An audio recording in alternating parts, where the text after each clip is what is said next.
जस्सी जी। माननीय राज्यपाल जी के अभिभाषण के ऊपर आपने मुझे बोलने का मौका दिया, मैं आपका आभार प्रकट करता हूं। अध्यक्ष महोदय, आज मैं जब राज्यपाल जी का अभिभाषण सुन रहा था तो उन्होंने कहा हरियाणा देश का एक पहला राज्य ऐसा है जिसने 24 फसलों के ऊपर एमएसपी दिया। मैं ज्यादा पीछे नहीं जाता, आज की मंडियों के हालात की बात आपके साथ कर रहा हूं। आज धान के ऊपर सरकार ने 2320 रुपए एमएसपी निर्धारित कर रखा है और मैं दावे के साथ कह सकता हूं, अध्यक्ष महोदय, मैं खुद मंडी में जाके आया हूं। मेरी विधानसभा में 4 मंडियों में धान आया है और मैं चारों मंडियों में जाके आया। 95% किसानों को एमएसपी नहीं मिल रही। 20-20 दिन, महीना महीना किसान अपनी फसल को बेचने की जुगाड़ में है और आखिर में उनको 1800-2000 रुपए अपनी फसल बेचनी पड़ रही है। मॉइस्चराइजर के नाम पे, नमी के नाम पे सर किसान को ठगा जा रहा है। मार्केट कमेटी का मीटर अलग है जो नमी चेक करता है, उसके आंकड़े अलग आते हैं। आड़ती का जो मीटर है उसके आंकड़े अलग आते हैं। खुद जो मीटर जो है, जो मशीनें जो नमी चेक कर रही हैं, आपस में एक मशीन का मेल नहीं खाता और नमी के नाम के ऊपर किसान को इस तरीके से ठगा जा रहा है। जब किसान एमएसपी के ऊपर धान बेचता है तो कहते हैं मिलर नहीं है, परचेजर नहीं है, लेकिन वही किसान अगर उस फसल को 1800-2000 बेचता है तो मिलर भी उपलब्ध हो जाता है और परचेजर भी आ जाता है। किसान के साथ इस तरीके का व्यवहार किया जा रहा है। उसे 10 दिन के अंदर धान की फसल मंडी में ले जाने के 10 दिन के अंदर वो फसल भी बेचनी है, आगे गेहूं की बुआई भी करनी है और सुबह 4 बजे से डीएपी के लिए लाइन में भी लगना है। अध्यक्ष महोदय, बहुत सारे साथियों ने एक बात और रखी डीएपी के बारे में। सबने अपने अपने आंकड़े दिए, मैं अपनी विधानसभा के आंकड़े आपको देता हूं। मेरी विधानसभा में नालून ब्लॉक की मैं बात कर रहा हूं, 93,000 डीएपी बैग की जरूरत है और कल तक केवल 15,500 बैग नालून विधानसभा तक पहुंचे। माननीय मंत्री जी बीच में खड़े हुए थे, वो कह रहे थे कि स्टॉक बचाओ, हमारे स्टॉक में डीएपी है। मैं पूछना चाहता हूं, 10 दिन के बाद गेहूं की बुआई का समय निकल जाएगा और आपकी डीएपी स्टॉक में धरी की धरी रह जाएगी, लेकिन उस वक्त तक किसान बर्बाद हो चुका होगा। पहले कहते थे देशों में देश हरियाणा, जहां दूध दही का खाना। सर, आज सोशल मीडिया के ऊपर हमारे प्रदेश का मजाक बनाया जाता है कि आओ हमारे हरियाणा में जहां खाद मिलती है थाने में। पुलिस की मौजूदगी में डीएपी बट रही है अध्यक्ष महोदय, लाठियां चार्ज हो रही हैं और अभी हमारे माननीय सदस्यों ने बताया केवल 2 एकड़ का किसान जिसे केवल 2 बैग डीएपी के चाहिए थे, वो सुबह 4 बजे लाइन में लगा और सुबह 4 बजे लाइन में लगने के बाद जब उसको शाम को डीएपी नहीं मिली, जब स्टॉक बीच में हर रोज स्टॉक खत्म हो रहा है, तो उसने आत्महत्या की सोची।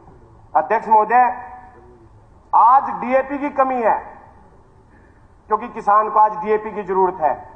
1 महीने बाद आप देखना किसान को यूरिया के लिए लाइन में लगना पड़ेगा क्योंकि उस टाइम किसान को यूरिया की जरूरत होगी। मैं अध्यक्ष महोदय, जो डीएपी खाद बांटने का जो तरीका सरकार ने बनाया हुआ है, वो आधार कार्ड के ऊपर 2 कट्टे 3 कट्टे देने का, बैग देने का तरीका है।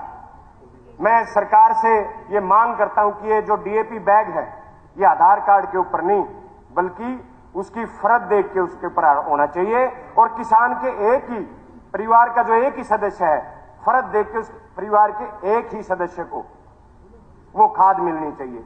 पूरा परिवार सर, बच्चों समेत, महिलाओं समेत लाइन में खड़ा होता है सुबह 4 बजे और 1-2 बजे उसे संदेश मिल जाता है कि आज डीएपी खत्म हो गई है। मैं माननीय राज्यपाल जी का अभिभाषण जब सुन रहा था तो वो किसान की आमदन दोगुनी की बात कह रहे थे, लेकिन आज जो हालात हैं, आज एक प्रणाली एक ऐसा मुद्दा बना दिया पराली के ऊपर किसान को इस तरीके से पेश किया जा रहा है कि जैसे पूरे के पूरे देश में प्रदूषण का जिम्मेवार केवल किसान है। पराली का जो काम है वो केवल 10 दिन का काम है अध्यक्ष महोदय।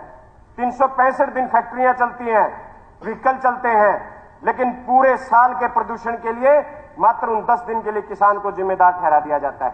आज मैं हिसार जिले की बात करूं, हिसार जिले में एक बेलर सरकार के पास उपलब्ध नहीं है जो किसान को जाके ये कह दे कि आपको पराली जलाने की जरूरत नहीं है, क्योंकि किसान को पराली जलाने का शौक नहीं है, उसके पास दूसरा कोई ऑप्शन नहीं है। 1000 रुपए सरकार ने जो घोषणा की थी पराली की जो नहीं जलाएगा उसको मिलेगी, आज तक पिछली 2022 और 23 की वो पेमेंट अभी बकाया पड़ी है सर किसानों की। अध्यक्ष महोदय, सरकार नहीं चाहती कि किसान खेती करे, पराली जलाना तो मजबूरी है। सरकार लेके आई कि इसको डीकंपोजर के जरिए पराली को कंपोज किया जा सकता है, लेकिन अगर हम उस पराली को कंपोज करने जाएं तो 1 महीने का समय लगेगा। डीकंपोजर के जरिए अगर उस पराली को कंपोज करने में लगे, किसान के पास मात्र 10 दिन का समय होता है अगली फसल की बुआई के लिए। तो मैं आपसे, आपके माध्यम से मैं माननीय मुख्यमंत्री जी और सरकार से प्रार्थना करता हूं कि किसान को पराली के ऊपर ऐसा विलन ना बनाया जाए, बल्कि पराली के समाधान निकाले जाएं।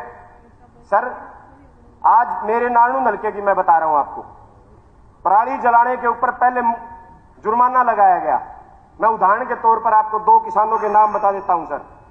सुरजीत पुत्र मनीराम, नारणू विधानसभा में बुडाना का है, इसके ऊपर पहले जुर्माना लगाया गया और फिर इसके ऊपर 420 तारीख को मुकदमा दर्ज किया गया, 415 नंबर उस मुकदमा नंबर दर्ज किया गया सर। ऐसे ही बलजीत पुत्र वजीर सिंह के ऊपर 416 नंबर उसका मुकदमा है सर, मुकदमा दर्ज किया गया जुर्माना लगाने के बाद। माननीय अध्यक्ष महोदय, मैं एक चीज और सिर्फ आपके माध्यम से केवल एक बात ही रखना चाहता हूं। अभी बहुत सारे सदस्यों ने सरकार की तरफ से खेलों का गुणगान किया, लेकिन एक ऐसा वक्त था जहां हरियाणा सरकार को आवाज उठाने की जरूरत थी। अध्यक्ष महोदय, 2 पेरिस ओलंपिक में हरियाणा से 24 खिलाड़ी ओलंपिक में गए और गुजरात से मात्र 2 खिलाड़ी ओलंपिक के लिए गए, लेकिन गुजरात का बजट खेलों के लिए जो जारी किया केंद्र सरकार ने, आपकी सरकार ने, वो 426 करोड़ रुपए जारी किया गया। लेकिन हरियाणा का जो बजट, अभी गुणगान किया जा रहा था खिलाड़ियों का कि 8 में से 6 हरियाणा के आए, किसी भी भारतीय जनता पार्टी के किसी भी सदस्य ने, माननीय मुख्यमंत्री जी समेत किसी भी विधायक ने उस समय आवाज नहीं उठाई, क्योंकि हरियाणा के हिस्से उस बजट में केवल 66 करोड़ रुपए आए। जहां 8 में से 6 मेडल आते हैं वहां 66 करोड़ रुपए दिए जाते हैं, और जहां केवल 2 खिलाड़ी ओलंपिक में जाते हैं उनको 426 करोड़ रुपए का बजट दे दिया जाता है। तो मैं सरकार, कंक्लूड कीजिए जैसे जी समय। जी, मैं सिर्फ एक छोटी सी एक लाइन का और मेरा रहता है अध्यक्ष महोदय।